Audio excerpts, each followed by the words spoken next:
भिन्नक्षम और वरिष्ठ नागरिक मानक प्रशिक्षण शिविर अनुष्ठित। परजंग ब्लॉक कार्यालय परिसर में भिन्नक्षम और वरिष्ठ नागरिक मानक स्वतंत्र चिन्हट प्रशिक्षण शिविर अनुष्ठित हो जाइछि। आईओसीएल राज्य मार्केटिंग डिविजन एवं आलमिको मिलित आनुकूल्य आयोजित शिविर में जिला प्रशासन और सामाजिक सुरक्षा विभाग सहयोग में शिविर परिचालित होइथिला।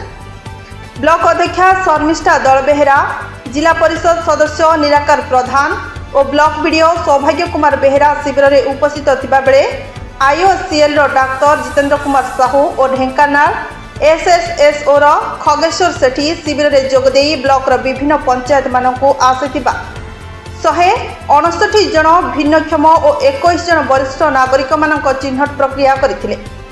ब्लॉक सामाजिक सुरक्षा विभाग कर्मचारी प्रभास कुमार सामंत सिंघार और बानंबर नायक और बापी सहयोग में शिविर परिचालित होइतिबा बेले ब्लॉक कर्मचारी दिलीप कुमार सिंह, तपन कुमार सेठी, संतोषिनी पृष्टि, निहारिका राउत, सागरिका मिश्र प्रमुख उपस्थित रही हिताधिकारी मानक नाम पंजीकरण में सहयोग करथिले।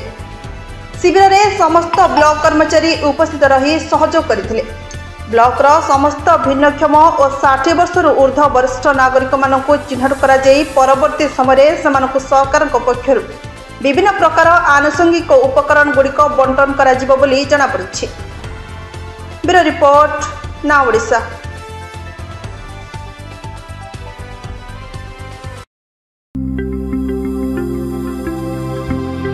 लेटेस्ट न्यूज अपडेट पाई www.naodisha.com को लॉगिन करंतु।